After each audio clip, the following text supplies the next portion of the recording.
it's a new era. So I think I just kind of start that way, right? It's a new era. It's a Yeah, new era welcoming you to welcome you as official member of the show. Like that's you pretty could do much it how that we way, go. or you could do it the cold open way, where it's just like running on dialogue, and then all of a sudden you play like a wacky song, and Yeah. Like then it cuts back. yeah. So you're saying like for example like this cold open, it could just be I don't know like us talking right this exact moment in time Yeah, where I and am then talking about how you Cody Severtson are joining the CreaseCast and everybody should be really excited about that. exactly, and then you cut to the Office theme song. The well I think we'll get sued for that, but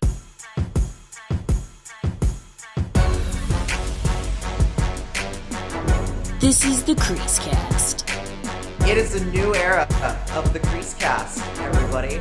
Well, welcome back. It's been a while since we've done a show, and I say we because this is not a show of party of one anymore. This is I'm excited to introduce my brand new co-host for the show for this season. You already know him from from a past appearance on the show. He is the owner and operator and reporter of CometsHarvest.com, he has wrote for Pass It to Bullis and the Vancouver is Awesome website with me. Welcome to the show, Cody Severtson. Cody, what up, bud? hey, Glad to welcome. be a part of the show, part of the program, and take the CreaseCast to new and further heights than it's Yeah, ever been before. 100%. Especially on intros because holy shit, that was bad. That was a bad start for me right out of the Yeah. gate.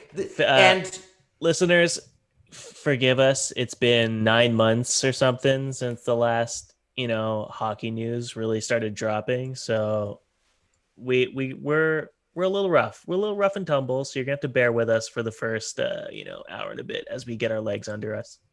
yeah, exactly. Especially, this is the first time that I've had a co-host on the show, like a permanent co-host on the show in the entire series. I've done about 70 episodes now plus, going back to when this was just a Patreon exclusive thing I was doing for the lockintthecrease.com website. And as far as I was concerned, the show had kind of gone as far as I could take it on my own. I really wanted to bring somebody in like Cody who could help make it more fun and entertaining for everybody. Because frankly, there are so many Canucks podcasts already in this market. There's plenty of them. There's no shortage of good listening in this market if you love hockey and you love the Vancouver Canucks. So if this show's going to go farther and become a bigger part of the local market, I needed to call in some reinforcements, and we've got Cody here now who's gonna be a big part of that going forward. Yeah, man, I'm excited to join, and we have no shortage of topics to talk about in our first episode, which is exciting because, in theory, I could have joined at like months ago when there was nothing happening, and we'd be like, "Well, what do you think of the Mandalorian?" And Yeah, that would be weeks of episodes worth of that. But right now we're sitting on day 2 or day 3 of Canucks training camp, so we actually have quite a bit to dive into, which is exciting. I mean, hockey's back, baby. We're recording right now as the World Juniors finals going on. Team rough. USA's got a 1-0 lead over Canada, so it's not looking too hot for the boys in red, but maybe they can come back by the time this episode's over.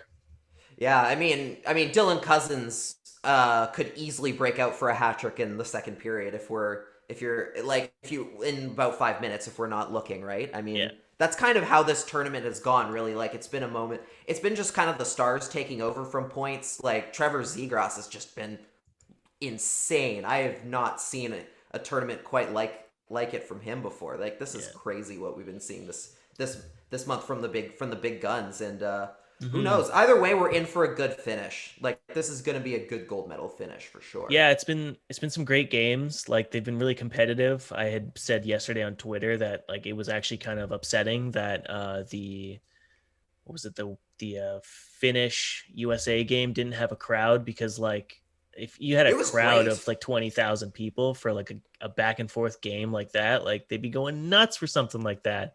So like Multiple as much as like like I come don't from mind. behind Sorry, yeah, go game ahead. winner.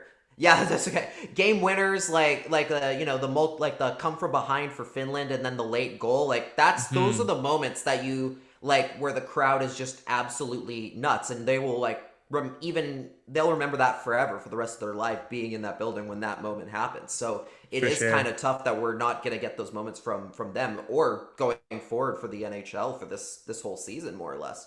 And now that this tournament's winding down, something that wasn't really set in stone at the onset of the tournament is hockey's back. NHL's back, and Yes. it's back real quick. We're talking 8 days from now, 13th. We're gonna be watching NHL hockey again, which is just absolutely wild. I Yes. never would have guessed that was going to happen, but here we are. And we got a lot to go over when it comes to the Canucks, the Comets, and just other NHL stuff. We'll probably try and keep it Canucks based, as this is a Canucks based podcast. But Yes. no shortage of stories, folks. So we'll try and get into them. And if not, well, whatever. Yeah, absolutely. We try to, do try on the show to get, we got obviously the Canucks are the bread and butter, but sometimes you gotta sprinkle in a little bit of extra stuff in from the rest of the league, Yeah, baby. because you don't want to miss the good stories, like, and especially we're playing in a division now where Eugene Melnick is an owner. Like the stories you're gonna get out of him this year Yeah. are going to be interesting enough, are on their own. So we're clear, because again, this is the first episode we've done since the NHL announced the return and officially announced the return. If you don't know the basic rules of what's going on, here's the quickest recap ever. 56 games for every team, starting on Wednesday, January the 13th. The Canucks play the Oilers that night in Edmonton for their first game of the season. Every single team schedule is going to be based within their own division, and of course, due to the federal and provincial restrictions on the Canadian border, those divisions have been shuffled to accommodate that. So this year, the Canucks are not playing in the Pacific Division as they would normally. They're instead playing in the North Division, or should I say the Scotia North Division, as it's been called today. The Manscaped presents North Division. Yes, with saves by NordVPN. With all the goalie highlights are just going to be NordVPN now presented, I'm sure. So you do have your normal suspects in Edmonton and Calgary, of course, from coming in from the Pacific, but as well, you will now also get the Winnipeg Jets, the Ottawa Senators, the Toronto Maple Leafs, and the Montreal Canadiens. It is going to be a dream come true, more or less, for Canadian hockey fans, because not that necessarily this is something we'd want to see all the time, but it's cool for 1 year that we're gonna get literally just 7 or 8 games against Austin Matthews and the Leafs, which we'd never get in a normal year ever. It's like 10 games against like your typical Pacific opponents, and then you get like 9 versus Toronto, Ottawa, Montreal, and Winnipeg. Like this is great. This is like what fans have been dreaming of for like a long time, is like built Canadian rivalries. I feel like Canadians will appreciate this new alignment more than any of like the American fans will. Oh, 100%. There's going to be bragging rights for decades to come out of this, pretty much. This is there's going to be full out internet war.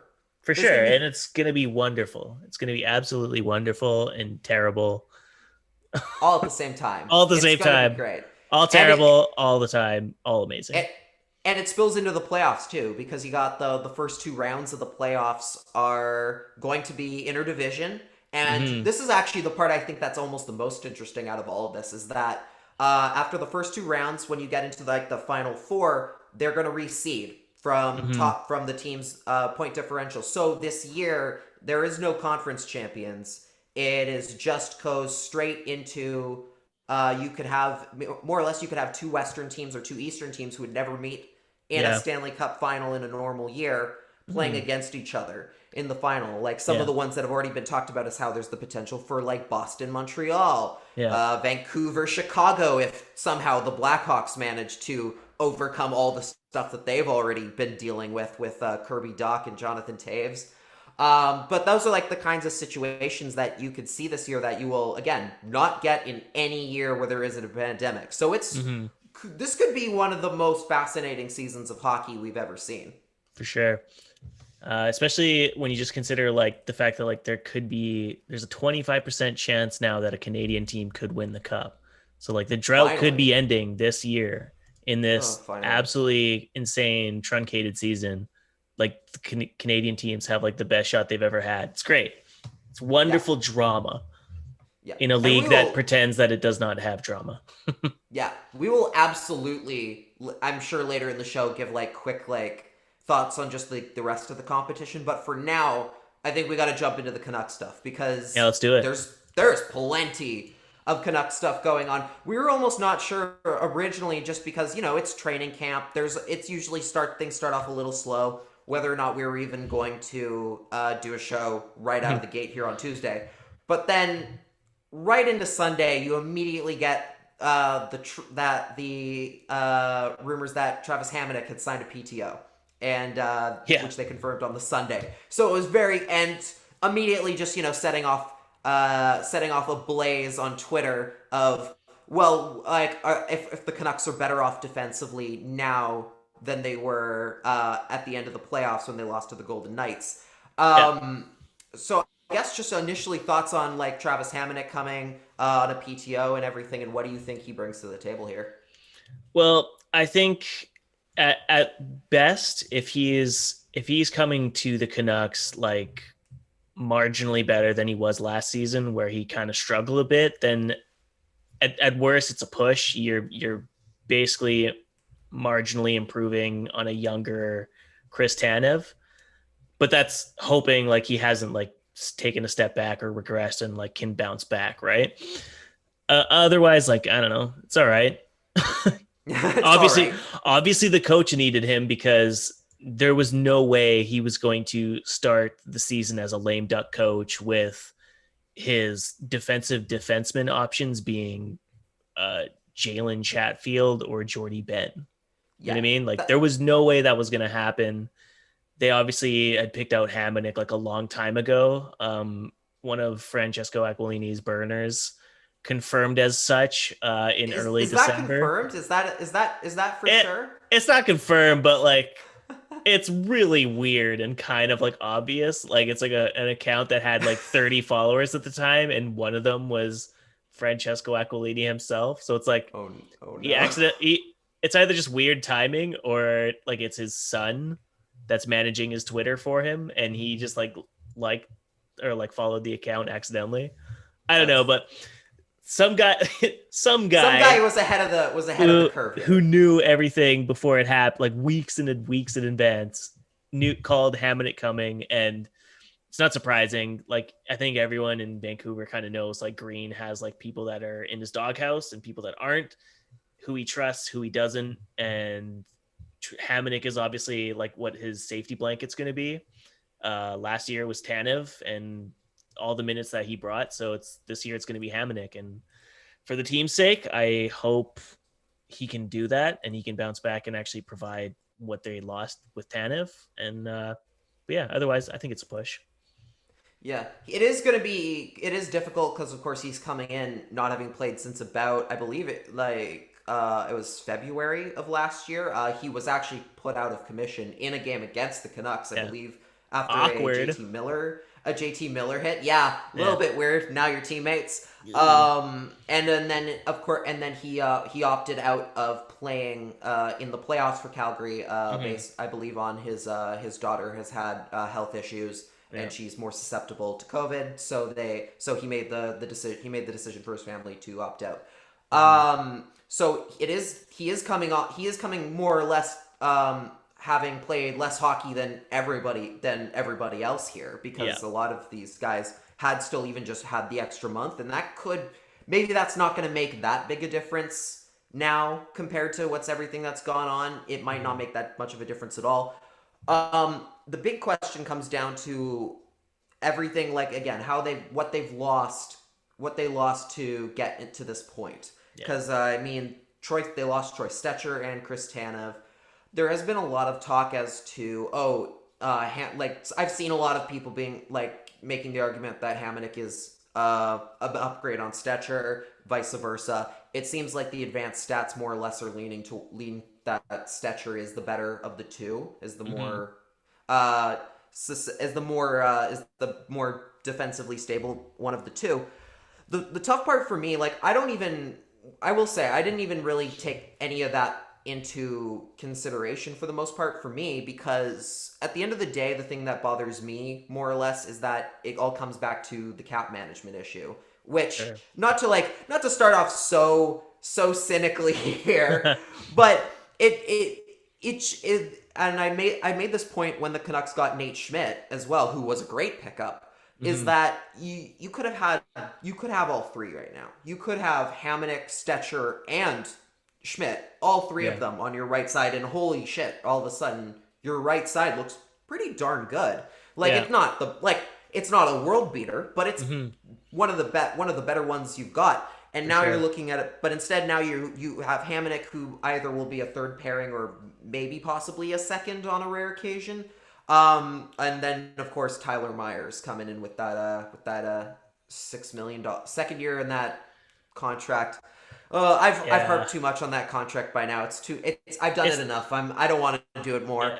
It's not great, but I mean, they're basically spending the money that they're probably not going to recoup with when Alex Edler departs. So they're basically just, paying now for what eventually is going to be what they consider the replacement to Edler, right?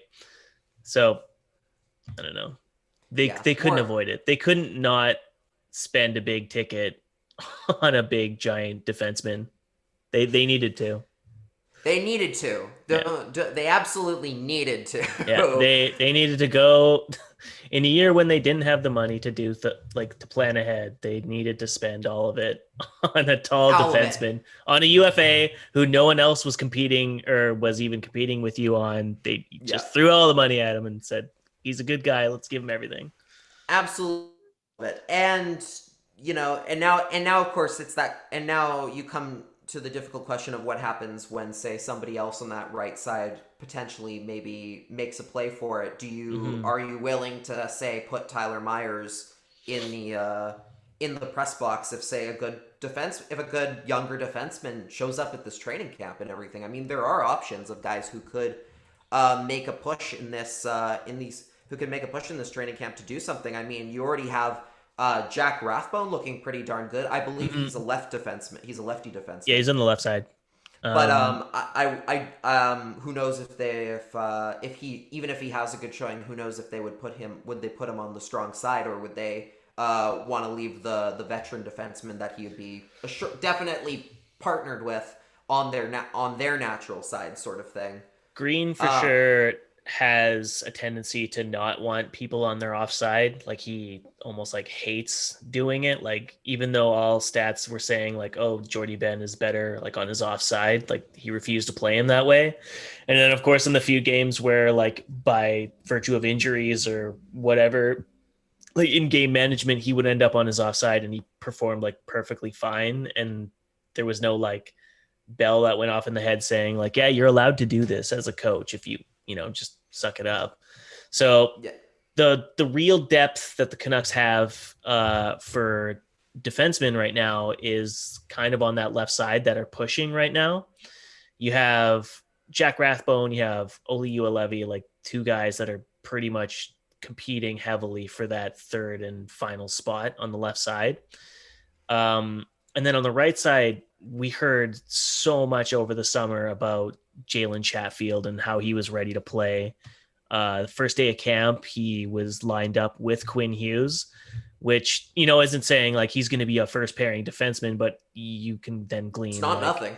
Yeah, it's not nothing. Obviously, the coaches want to see a good look if he can actually keep up with like their best player. But most likely that's just like a placeholder. This is Hamonic's spot. Chatfield plays like Hamonic. So let's just see if he can fit in so that in the off chance that Hamonic gets injured or like what have you, that then Chatfield can slide into that role. But there's a lot of depth to work with and to work through. And I feel like that whole strong side, offside thing, like it's just like for Green's sake, he's not going to switch like what he's been used to for the last 3 years. Like if you're strong on your right side or whatever, that's what he's going to keep you at. If you're better on your offside, he doesn't care. You're in the doghouse. Like I put it in my recap too. Like, when has a player played out of his doghouse? That's a great question. I mean, Troy Stecher got some opportunities in the playoffs that he might not have been getting in the regular season. I did feel like there was, like there were full marks to Travis Green for the way he managed in the playoffs. He seemed, for sure. It wasn't like night and day necessarily, but it did seem like he was doing a lot more adapting to adaptive coaching than he normally would do in an 82 game regular season game. Regular season game. And that not only did that help the Canucks win games against Minnesota and then beat the defending Stanley Cup champions. They took Vegas to Game 7 based on good coaching as well as good play. Like they went hand in hand. And I have a lot more confidence in Travis Green as a head coach and what he can do, and more or less in his willingness to adapt to what's needed based on who you're playing and who your opponents are. And that might come in handy this year when you're only playing 6 other teams. That could really make a huge difference here. Mm-hmm. So I guess if you had to pick a 7th defenseman, if there was a guy who you felt, obviously it's early, but if there was a guy you felt could do the most for them out of the gate here, that regardless of what side they play on, who is the guy you're going with? If I'm assuming Olli Juolevi, wow, close. If Olli Juolevi, turning into Rick Dalio all over here. If Olli Juolevi cracks that third pairing left side, I think that would probably mean that Jordy Ben is de facto your 7th/8th defenseman. But if he's still in Travis Green's doghouse where he doesn't trust him enough to play him, then I think it's going to be a battle between probably Chatfield and maybe Rathbone. Interesting. It just really depends. Like we're only day 2 into camp, and by all accounts, like the 3 defensemen that have shown up and looked impressive to Jim Benning are Rathbone, Juolevi, and not Brogan Rafferty. Who do we got? Is it Jet Wu? Oh no! What did I say? Juolevi, Rathbone, and Chatfield. Yeah, Juolevi, okay. Those 3. So those 3 are the ones that, like, the names that he's been dropping. So just gleaning off of that, like if those 3 can keep that kind of pace up for the next 5 days of camp or whatever it is, then most likely they're going to play their way onto the team, especially considering how like highly Benning's been praising players like Juolevi and Chatfield, like just in the summer alone. So the team wants them to make the team, right? And it's kind of like, at work, like if you're being encouraged to succeed, like obviously like they're going to do everything they can to make sure you make that team, and it's going to be up to you to fail.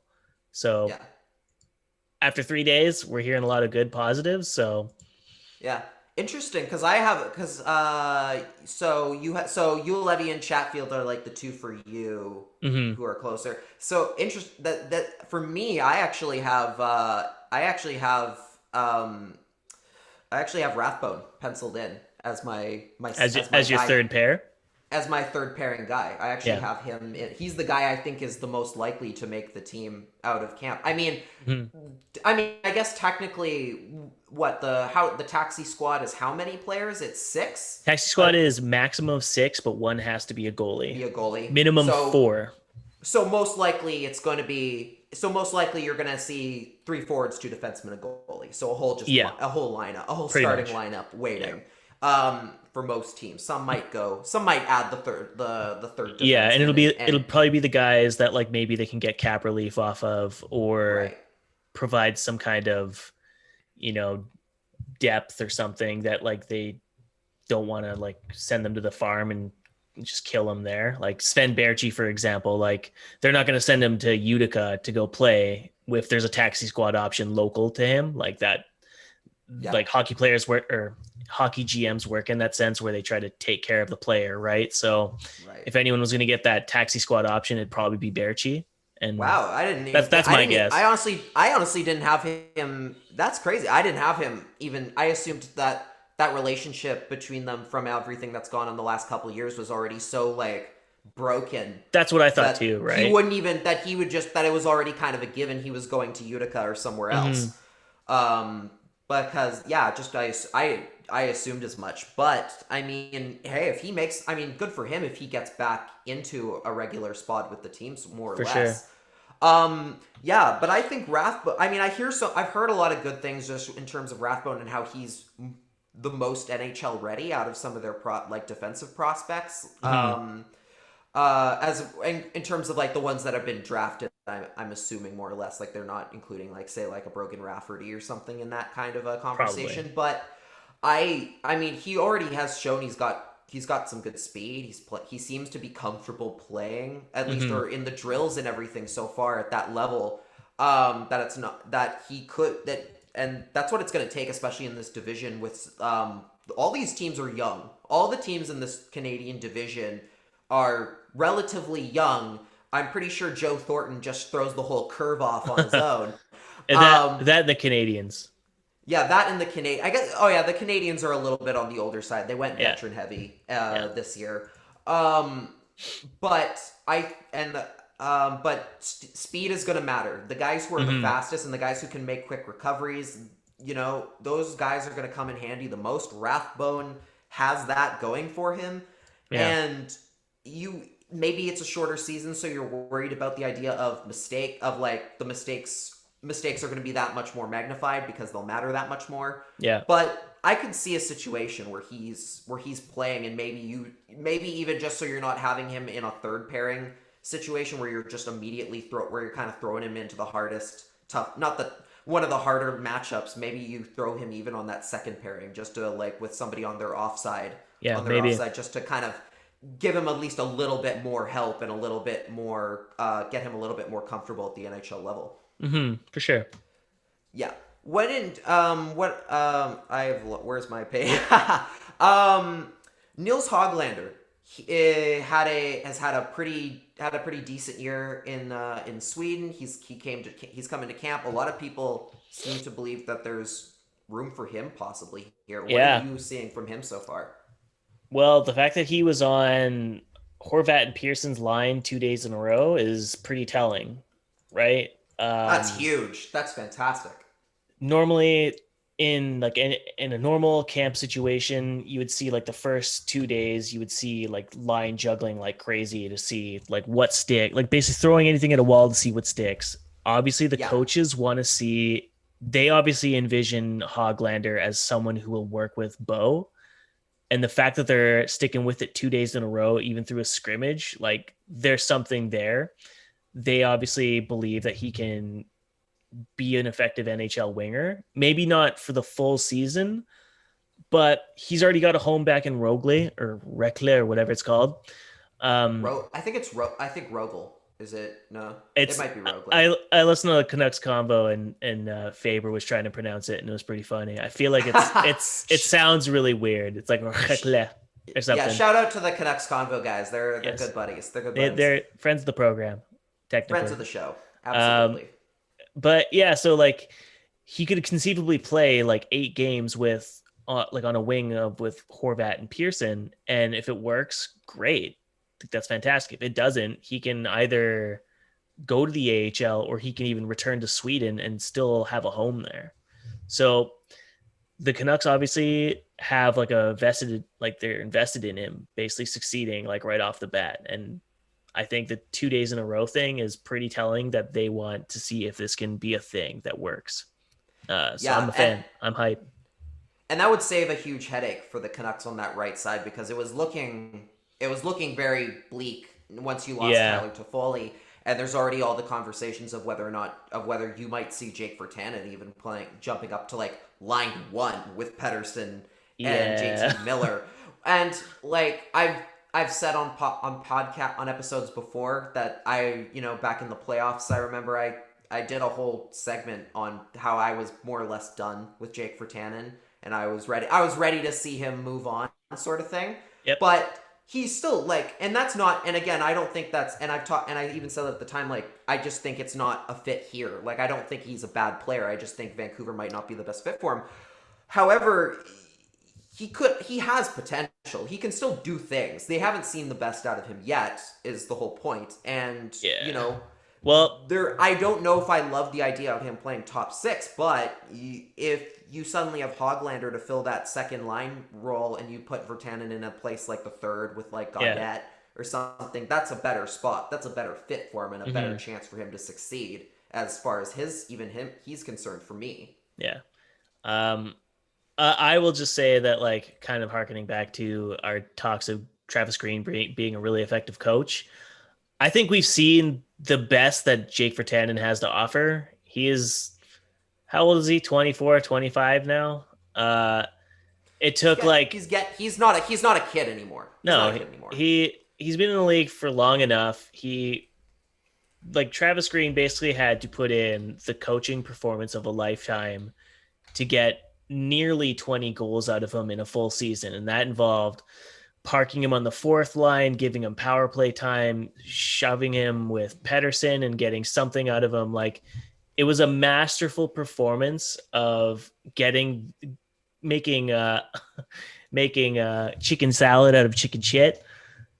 Oh my! I'm all for the Höglander Horvat Pearson thing because I'm done with Jake in the top 6. Like, I don't care if he can ply his trade with like Gaudette and Roussel. Great, like that's where he should be anyway. He should be in the bottom 6, trying to make the bottom 6 like have speed and hard forechecking and like actual like perfectly goal scoring, but like.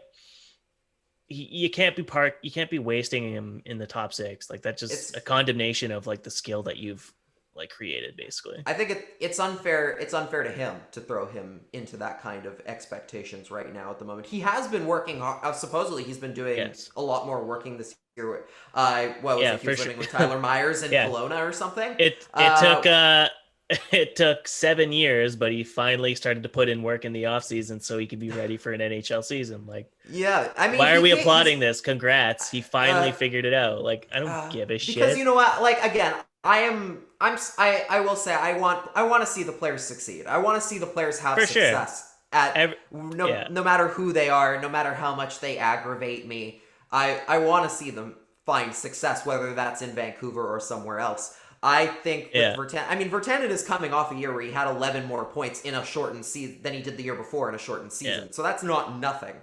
I think there is a possibility that you could see another level from him this year, and hopefully it does. Hopefully he works out, and we don't have to have this conversation.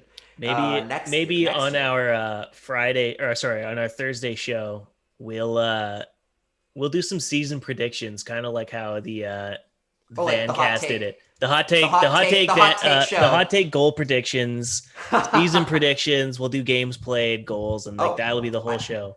I am so down for that. Yeah, absolutely. Let's do that. That'll be wonderful. We got the Patreon episodes as well to fill some time as well. Oh, there you go. To fill some ideas as well. So we'll have to we'll do it all. And okay, I wanted to talk absolutely about the goaltending. This is the biggest conversation, and that's not just because I'm a goalie through and through, and this is called the CreaseCast for a reason. This is a goalie centric show at all times. I mean, I saw Roberto Luongo today talking about his red underwear and everything. Yeah, his red underwear. I'll say this. I saw it while he was doing the interview with James Duthie. I saw the Canuck goalie mask on his shelf, and I was just like, excuse me, I need to go cry for like. Yeah. I'm surprised he had it on his shelf and it wasn't like in a box, like honestly, in his me closet. Too.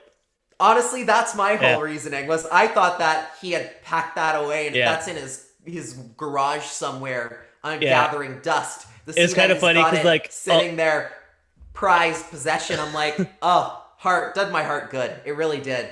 It was kind of funny because like his wall like had like a clear like red magenta sheen because all of his masks were like from his Florida days, and then there was this one Canada Canucks, one, I think, one on the side.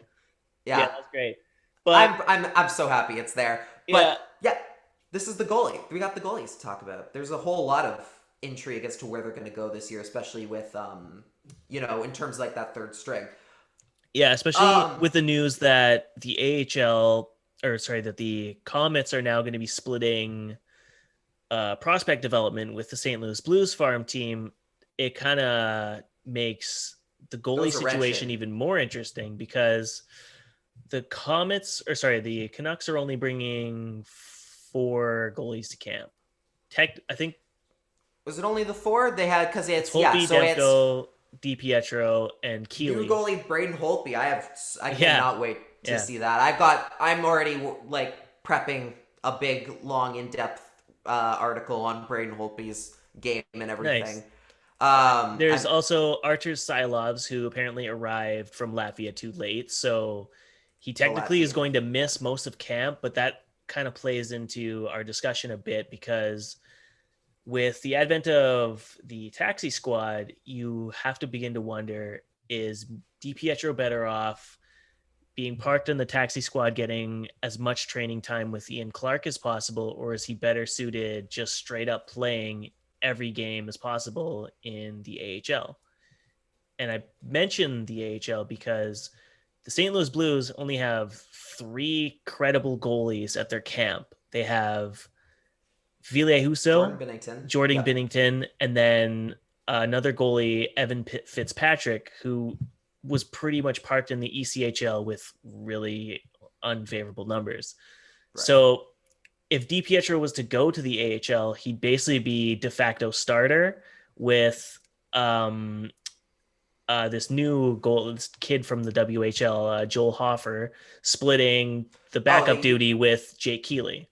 He was the goalie for Canada at the World Juniors last year, Joel Hofer. Yeah, so you would have basically like DiPietro in the same role he was in last year with like a couple unproven rookies as backup, which is totally fine. But it gets interesting because I think we have different opinions about what Mr. DiPietro or what's best for Mr. DiPietro. So I'll let you go first with your pitch of what you think is best for him, and maybe just like kind of outlay your goalie situation that you would plan out for the Canucks this year. This is the topic I've thought about the most. Absolutely. It's because again, goalie stuff is what I know best, I would say, in my personal opinion. Other people might beg to differ, but I'll say that I think this is what I know the most about.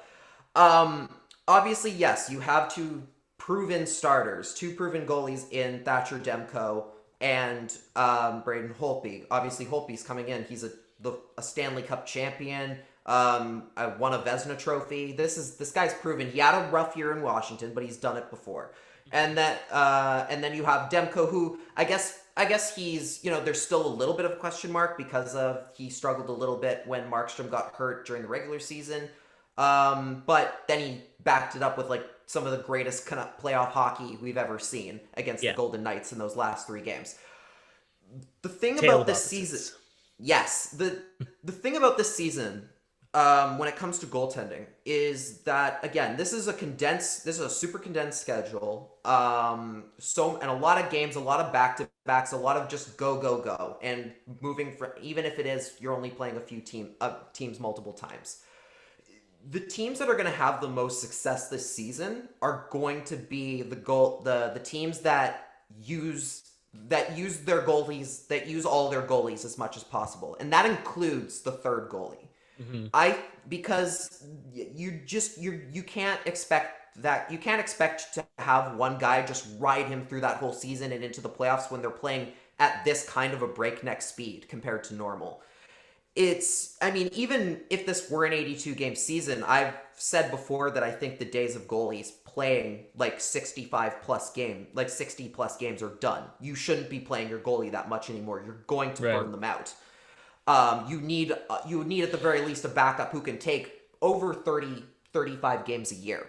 This year, I think you're going to see some teams even take that to a whole other level. This is hot take level, like, territory for sure. Yeah. I think there's going to be teams that are almost going to approach this like baseball teams do with their pitchers, where it's going to be almost a straight up rotation, where they're just saying, okay, we're going to have this guy play today, next game, and then just keep rotating through. Even sometimes throwing in the third goaltender. I think the Canucks are in a situation where if they're going to have success, they're going to need DiPietro to play games. I don't think it's going to be this set idea that he's only going to maybe see a little bit of ice time or play one game, then that's it for the entire year. I think there's a very real possibility that if he's trusted by Travis Green, if the coaching staff believes that he can play, that he will get starts, and he'll get regular starts. It won't be just a bunch of sitting in the press box. I mean, you already have a team in Ottawa that's not already kind of considered the de facto last place team, right? Yeah. If you believe that your team can win those games, maybe you don't play them against them the first time. But if you feel that your team is if you're confident that the Canucks can go in and beat the Senators, which they should on a regular basis, why not play DiPietro in all of those games or most of them? You can throw him in situations. I personally believe that he has the capability to win at the NHL level, where you can play him against tougher opponents than the Senators and see him have success. He's not going to be a minus against your team. I think that if the Canucks are smart and they play this correctly, that not only is he going to get all the benefits of playing at the NHL level, and getting coaching from Ian Clark, who's been an absolute wonder with his work with Jacob Markstrom in the past, and of course Thatcher Demko now, and we'll see how things go with Braden Holtby. I have high hopes for that too. But I think if you're going to give DiPietro the chance to work with Ian Clark and give him the opportunity to play on a regular basis, he is much better served staying with the Canucks and getting, even if it's less starts, getting to play against NHL quality competition on a more or less regular basis than it would be to send him down to Utica and have him play in front of a group, behind a group that's not even comprised of only your prospects. So it might not even be the best team you see possible on the ice every night, because they have to play a certain amount from other teams and other stuff. You don't know what kind of development you're going to get this type of year. Right. Well, I'll tell you,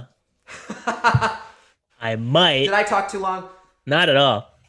I'm just going to go from my perspective here. I can only see it through the eyes of a coach who isn't re-signed yet, who's looking at a truncated season with probably the best shot he's ever going to have at getting a Stanley Cup. If he can will his team back from a 3-1 series deficit against the Vegas Golden Knights and be like 7 minutes away from a conference finals with that team last year, you have to think he's coming into this season going, I'm betting on myself. They don't want to sign me yet because they are giving me the runaround with COVID restrictions and all that crap. Oh boy. So he's going to want to win more than anything. And history tells us that when he has a hot goalie, no matter what, he's going to play the hot goalie. Even if playing the Demkos or the Nielsen's on games that they're just going to be set up to fail from the get-go, he doesn't care. Because if the odds said he's going to get 12 points out of 14 by running a hot goalie, he's going to do it. He doesn't care what happens to the backup. He doesn't give a shit. So that being said, Green is not going to care about getting Mike DiPietro starts. He's still got, I think, a year or two on his contract. I think DiPietro's probably going to go to the HL, and he's going to start there the whole time.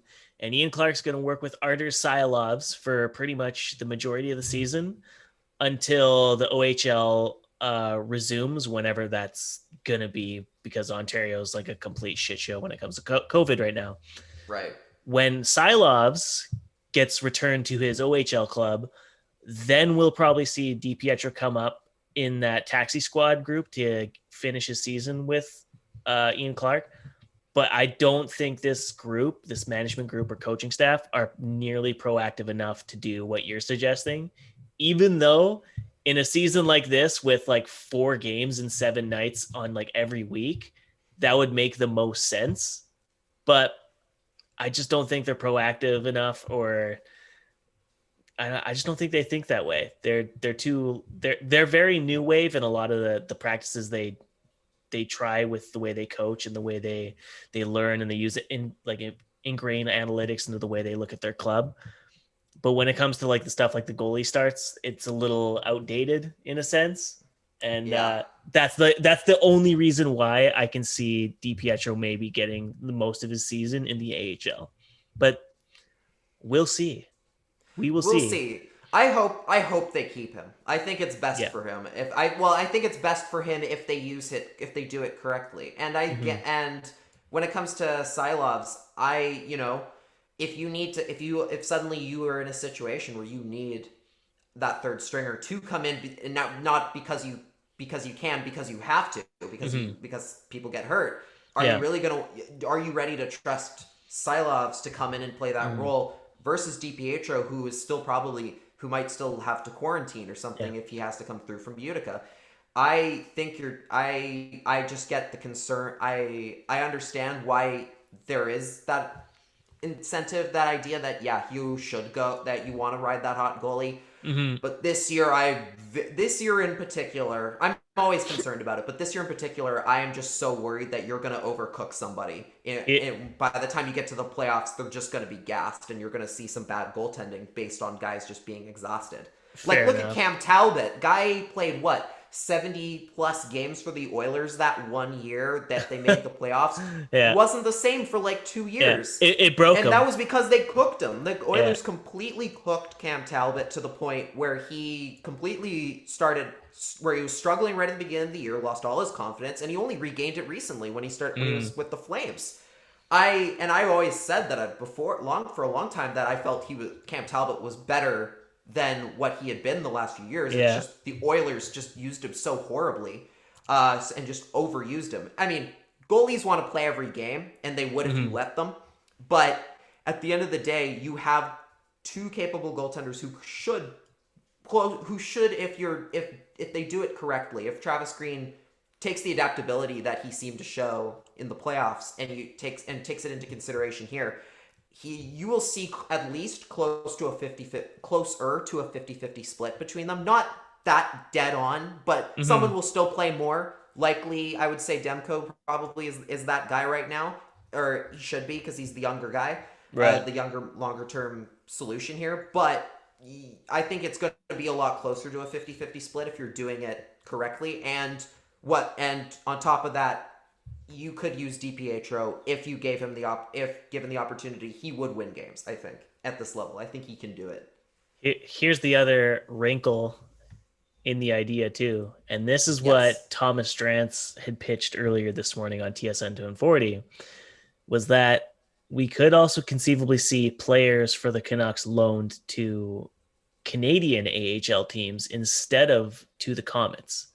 And I had never thought of this until he mentioned it, and it kind of broke my brain, because I was like, all of this time racking my brain thinking what a Comets lineup would look like with the Canucks prospects. I'm like, they could very well just be like, hey, we're going to actually loan all of our prospects to Belleville or to Laval or Winnipeg or like whatever, across all of them. Because I can't believe I didn't think of that. Yeah, I didn't either. And then I heard on the radio, and I was like, "Wow, that's 40 chess thinking that I just didn't have. That I just don't have the mind capabilities of putting together. But as we've spoken in private about this before, 4D chess isn't exactly the game that this management group plays. So I don't know if they have It's true. the ability to think that kind of way, but it's like that would be a huge implication if all of a sudden DiPietro's like, oh, he's the Marlies. So he's splitting time with the Marlies, so you don't ever have to worry about call-up quarantines. Like that'd be crazy. That'd be huge if they could. It would help you out so much, especially with goaltending. I mean, of course that would go back to the concern of would they even play him because he's not their prospect. They're not going to care. So that is a worry, but that would help a hell of a lot if you could keep them all on this side of the border. Yeah. And we talked, and of course, you mentioned Travis Green. And why he'll play obviously the most important role in this. Of course, at the end of the day, doesn't have the extension. Nope. Doesn't have the extension yet. I think it was Ian McIntyre who made a great who segued into that topic very well in like their first interview of the season, the meeting of the season. It was like something along the lines of like, so you're gonna sit down, you're gonna get that contract done in the next. You 10 guys minutes, are sitting. or, you guys are sitting right here. Why don't you hash something out right now? And they just kind of like awkwardly laughed, and we're like, haha, no. Fantastic, which is the best way to ask that question. I think. Like that's the easiest icebreaker. Yeah, wonderful. I guess the question is, do you think we're gonna see him get an extension during the season, or are we gonna run into next year where it's just not here? It's just not here yet. It's just a part of me. I mean, if you're Francesco Aquilini and you're Jim Benning, you would want to get the deal done now before the guy has another playoff performance as a coach like he did last time. Because if he has 2 playoffs in a row where he takes like whatever team he has and gets them to outperform like reigning or like defending champions or whatever, that's huge. Zero. And then you're constantly adding zeros for everything that you throw against this guy. You don't give him the decor, you take away Markstrom, like you lose Levo, you lose pretty much every toy that he had and replaced it with a bunch of kids. Yeah. And if the guy takes what you left him with to the playoffs and succeeds, like you're not getting a better deal just because COVID's around. Like you're going to be paying more. And then the other thing they have to consider is there's another team joining the league next year that doesn't have a coach called the Seattle Kraken. And right in your backyard, you know who's going to spend a lot of money on a coach is a brand new team that sees what this like green coach, literally green, this green Travis Green fellow, what he's done with the rosters he's given. And they will see like the way he collaborates with his team, like his value is going to be huge to a team like that. Wow, a team like that also. Look at that. I'm just throwing all these Canuck phrases. Hockey is truly back. You're throwing in all the references. I got them all. References. So if I was like the owner for sure, I'd be getting the deal done now. I don't know why you wouldn't have faith in his abilities as a coach at this point. Like the guy like does tremendous work getting the results he gets. I don't know what they're doing. If they don't do it and they lose him to Seattle, could you imagine this market's fervor? Yeah, I'm not gonna lie. I just went to remind myself who the Calgary Flames coach is, and I'm like, what if they offered him? What if they came and tried to snag Travis Green? Oh no! Yeah. I mean, they have Jeff Ward. I know fans weren't. I don't believe Flames fans were too high on the work he did as interim head coach. But he was promoted from interim head coach, correct? They promoted him, but they could still easily cut him loose if things don't go well. Yeah, if Jeff Ward was always in their plans as someone they wanted to look at as a head coach potential, then whatever, it's a push. But if he was never really their long-term solution, that would be the funniest thing ever. He was only promoted to interim after the whole Bill Peters saga came out. So Who knows? I mean, oh my God, please don't let Travis Green go to Calgary. we're, I've lost too much to Calgary. I was gonna say we're At putting this out some point. bad juju in the air with our first episode. Yes, we are. We got to stop right now. We got to. Why don't we switch to a new hard topic so 180. we Absolutely. we don't keep jinxing this team. Absolutely. They don't need us to make things worse. They really don't. But they've got, I mean, hey, good vibes. You got the shirt on right now. I got the shirt on Positive because, vibes only. but it's positive vibes only for Travis Green's next contract. Yeah, and this With whole another Canucks team. And this whole Canucks team. They look like they look like they could surprise people. They may not have the exact, it may not be, they might not be coming in with the same amount of strength that they might have had, say, last season, but they're coming in looking good. And hey, if those young guys show up, it could really it could change a whole lot of perspectives on where the Canucks are at the moment.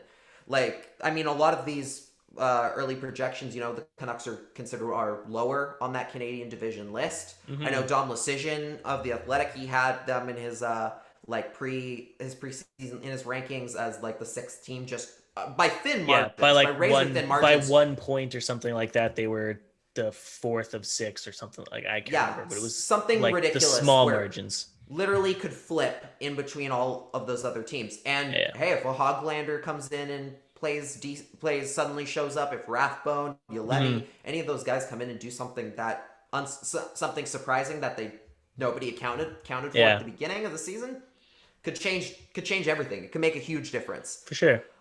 And with that in mind, we have to talk about all the Comet stuff. We did briefly touch upon the whole Comets Blues thing. Yes. So basically, the Blues usual farm team, it was the Springfield Thunderbirds. They're not playing. They have opted out. I believe the only teams that opted out are all the ones that are not owned by an NHL franchise. I think all the other ones are owned by their respective teams, or at least joined at the hip. Because the Comets technically aren't owned by the Canucks, but they have some kind of lease agreement. So no, I thought they were owned by I thought they were owned by a consortium of former players. So Robert Esche, a former goaltender, is the lead owner on top of a bunch of other people that came together and bought the team. And they pay a leasing fee to the Aquilini group, and then they supply them with prospects and all that. They supply AHL players, venue, all that crap. Oh, okay. Yeah, so that they're kind of like the outlier where they're technically not owned by an NHL team, but they didn't opt out. Right. And I was actually pretty shocked they didn't, because I think Patrick Johnson had a piece for the province where he basically said, Robert Esche was if we don't have fans, we can't play because we don't make any money, and we just hemorrhage money. So I was well, that's goodbye AHL hockey then. Yeah, goodbye. But it looks like they kind of found a way to sort that out, specifically with the Blues. I'm basically paying them to bring their players over here for the season. I assume it has to be something sure like that. If money changed hands, but I assume that there would be, or there's some sort of compensation. There has to be some kind of agreement where Vancouver and St. Louis comes together to help fund the Utica Comets management group to operate and develop their players for the season. That's just a guess, but that would make sense. Right. And I guess, did you find, and we were talking before the show about because it is a little interesting that you have two teams that met in the Stanley Cup playoffs. Now their farm teams are joining up. They're going to be friends for the year. It's going to be super awkward and wonderful. I did the research, and I believe Jordan Kyrou would be the only player who conceivably could be an AHL player who would play against players he played against in the bubble. And I think the player would have had to be, it would basically be one of any of the Canucks that played in the playoffs that got demoted basically to the AHL, because we don't know what they're going to do yet with their taxi squad. There's a lot of rumblings that they're just going to shaft Eriksson, throw him in Utica, and just be fuck it, we're done with the deal. He didn't have a great start to camp, and that kind of was a big uproar. on Monday. Oh boy. Apparently today he picked it up a bit, which was, pretty good. Tommy Kimpus had a wonderful meme today where he was like, Louis Eriksson has finally finished yesterday's bag skate, which that's fantastic. pretty great. Canucks Twitter coming in mid-season form already. It's fantastic. Oh yeah, it's just great. But so But, it's pretty interesting that like the Blues and the Canucks, like of all teams, are joining their farms. It's really bizarre. Got the Panthers. You could have had the Panthers as your partner. Who else is missing? Like, there's a few here. There's like, I think like the Hurricanes might be in there somewhere because they lost their team. Have the Checkers. Mm-hmm. Whoever the Chicago Wolves affiliates were going to be this year. I don't know for sure on that one, but there were a couple other options for sure, at least, and they're not. They went with the one team they played in the playoffs. That's where it also plays into my wondering if Drance is onto something about loaning players to Canadian AHL teams, because the St. Louis Blues have pretty much signed everybody to contracts. Like their whole forward group is all like bona fide NHL players. Like the guys that don't make it, they're going to be taxi squad people. You'll have like someone like Nathan Walker or, someone like that maybe on the taxi squad that won't be in the AHL, but their whole team is basically like established vets. So a lot of the Blues prospects are going to need a place to play. So you're going to basically have like an overloaded Utica roster, if assuming that the Canucks sent all of their like castaways basically down there. So I'm really wondering like if Drance is right and we could see like Cole Lind and Justin Bailey thrown on the Marlies, or Manitoba Moose reunion. Mark Michaelis and Lucas Yashik end up on the Manitoba Moose. Like you have no idea. It's completely wild, and like I almost don't even want to bother like kind of racking my brain over it, because like at the end of the day, like it's just going to be exciting hockey. Like there's going to be so much to read into about like different transactions, and there's going to be so many on a day-to-day basis with every single team that it's just going to be so fun. Like it's going to be like, think of how like lacking in news we were at for the last 4 months and or 3 months or whatever it is. And now it's going to be like steroid infused news junkets where every day there's like 700 transactions from taxi squads to AHL squads to NHL rosters, cap movements. I said in my piece today where I was hypothesizing this Canucks Blues roster, and I said I don't envy the servers of elite prospects or cap friendly, because there's just going to be so many records added per day where that's happening with different teams' prospects. It's absolutely nuts. Every team is going to have different routes to this, more or less. I mean, some teams are in a better position than others. Colorado has the Eagles, and they're only not that far down the road, I believe. Yeah. Some teams are a little bit more tough than others. Like I know, like obviously right now, San Jose. Usually they'd have a very easy one where it's the Barracuda are literally playing in the SAP Center in the same in the same building. But of course, Northern California is not letting any sports events happen, so they're having their training camp in Arizona and will likely start playing some games there too. The Barracuda might have to do the same, or find some other completely different place to play. It's going to be nuts seeing how teams find workarounds and in ways that also still keep the players safe, because that's what the most important part at the end of the day is. Can you keep them healthy and everything? Hopefully, I don't even know what the AHL's plans are for COVID testing and everything, because that's a whole other. There's so many details and minutia to like the AHL that they haven't even like announced yet. Like I think in a recent article, like the Monday they announced that like teams were opting in. They were like, "Yep, still figuring out testing because we have no idea." So no idea. Little dicey, but hey, if they're working on it. I had no faith that the bubble was going to work out, and it worked out perfectly fine. So I think everybody was a little shocked that the NHL kind of pulled that off. Yeah. I have weird faith in the NHL to keep players healthy now. That's shocking. Yeah, this doesn't make any sense. Didn't see that coming. Yeah. Didn't see that coming at all. CHL is the same way. The junior leagues are going to be figuring that stuff out too. They're supposed to come back possibly. I know Steve Ewan was talking today about the Giants situation and how they're probably expecting to come back in February as well. It was supposed to be January. It's supposed to be the 8th that they were all supposed to come back. The initial plan was, but obviously that's not happening.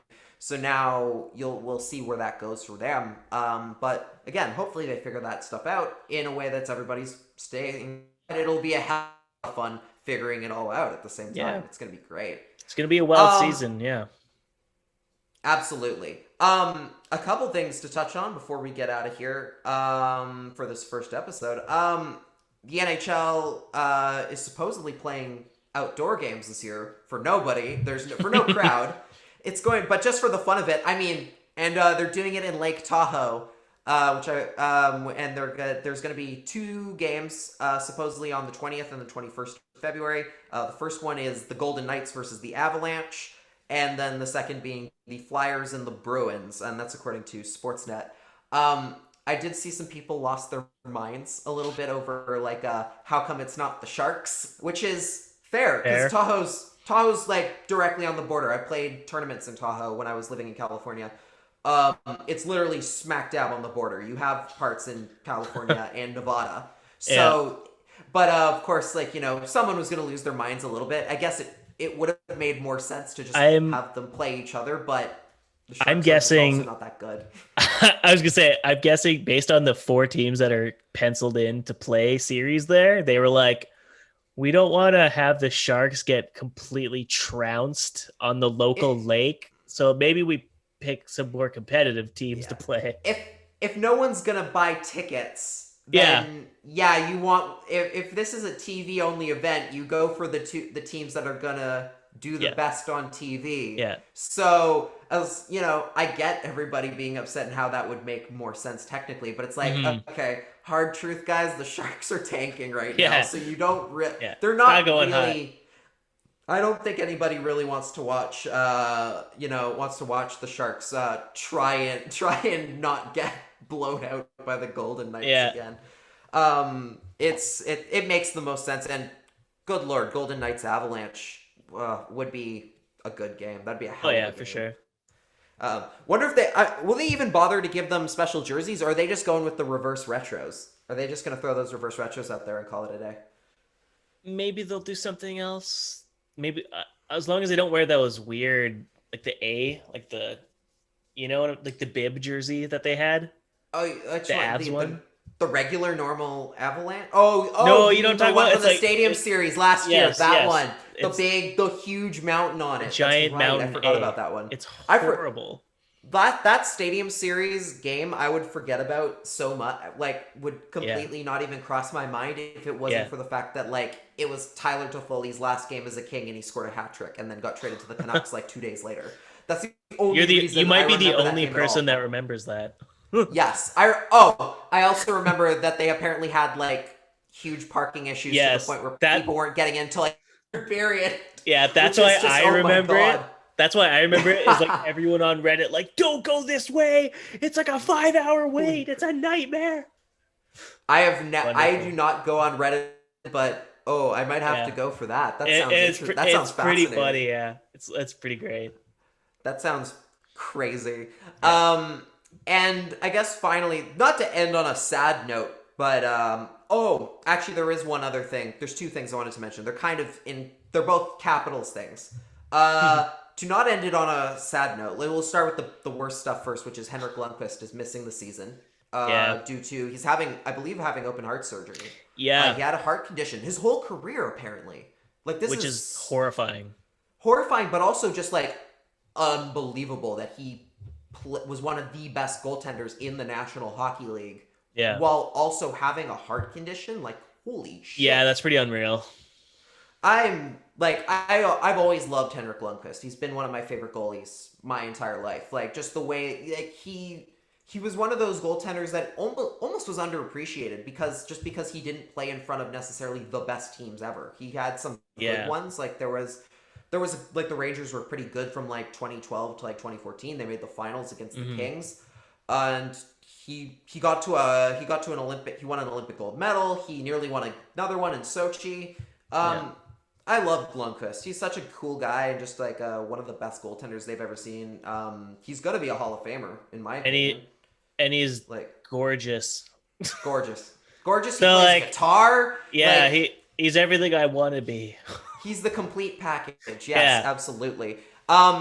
He was going to play with the Capitals this season. That's not going to happen. And I just want to wish him the best. He's not going to, I don't think he'll listen to this podcast, but hey, Henrik. Yeah, he's going to be our first guest. All the best, but that would be amazing. That'd be great.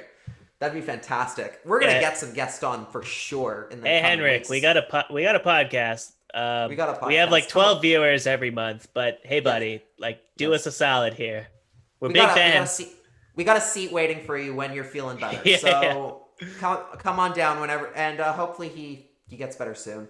Yeah, man. And then last on the Caps, while Lundqvist is not going to play his 1 year with the Capitals, Zdeno Chara is, which came so out of left field like last week. I was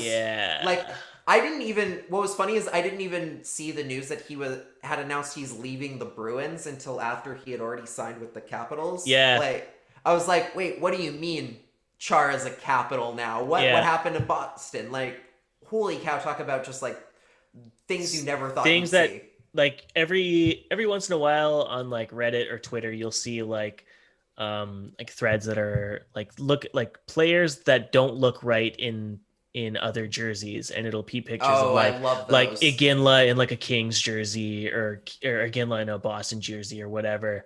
Yeah. Mostly pictures of Iginla. That was in Calgary, and it didn't look right no matter where he went because it wasn't the Flames. And that'll be this Jacob Markstrom in Calgary Red, which I saw today. That just Before we close the show, we just need to acknowledge like how weird those pictures were, that they chose the three like Canucks dudes. They're just trolling at this point. I mean, those are probably their biggest. Those are, I think, their only big acquisitions. So sure, but like they could have also just a dagger to my heart a little bit there. You know, it was weird. They don't look good in red. No, they don't look good in red. No, they don't. I will probably get a Markstrom Flames jersey at some point. I need blasphemy. This is my last episode on the show. Then, if that's the case, I'm out of here.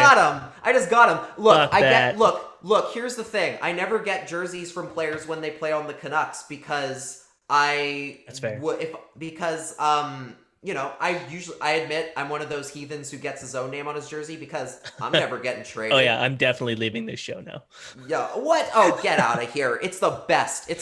Well, you know what? I don't judge anyone unless you're like, say, getting 99 and like a captaincy on your jersey. You're fine in my book. If you're as long as you're not doing like something like that. Or like a number one. And then, like with the actual number sign that says number one, that's awful. Horrible. Yes, I try not to judge people's jersey fouls too much because I know I'm one of them. I'm one of them more or less. But I also as a media person, you can't really do that. You kind of can't do that stuff as much, especially when you cover said team. Yeah, a little peek behind the curtain for for the listeners. You can't wear the team jerseys when you go to the press box. It's not a good look. Who knew? I mean, I showed up. You show up in a Luongo jersey one time, and suddenly you can't come back. No. Yeah. you got the foam finger on too, and the full face paint. Yeah. Everything going. You're like, what do you mean I can't come back? I'm banned from the press box for life. Yeah. No, but I generally will sometimes, I'll pick up a jersey from a Canucks goalie or something if they play on a different team, or I have I have a Sabres Ryan Miller jersey, which makes more sense at the end of the day. But yeah, I don't know. Maybe I'll have to hold off on Markstrom until or just get a Panthers one because Florida's okay in our books more or less. But Chara's gonna look so weird in that Capitals red. Yeah. After years in the Bruins black. I mean, he did play for the Senators before that for a good amount of time. But no one remembers because he's such an iconic Boston Bruin.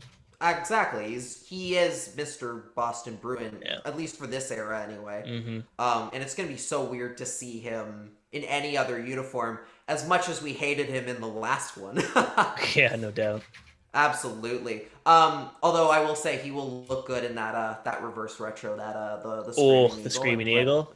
Fantastic. Yes, that was baby. apparently the highest selling jersey out of believe the it. bunch. I believe it. I was a little shocked. I thought it was going to be... I thought the Nordiques one, the Avalanche Nordiques one, was going to walk away with it. Really? I don't... Like, we could probably spend a whole Patreon episode on the reverse retro jerseys, but it doesn't seem right to me to do that. I did 2 episodes before... The first 2 episodes of this season were just an hour and a half going into each conference's jerseys. So we've done the jersey stuff to death on this show. Okay. Then I won't get into it, and I'll let us no, go ahead. close Please, this one up. Please tell me you think it's against the rules. You think it's against the rules to go to the jersey. Yeah, the usurping of that team's jersey, especially when you won a cup in your first year after moving, to then wear their jersey like it's some kind of cute, kitschy retro thing. Is like, nah, man. They were fans and they lost their team because of a bunch of BS, and then you won.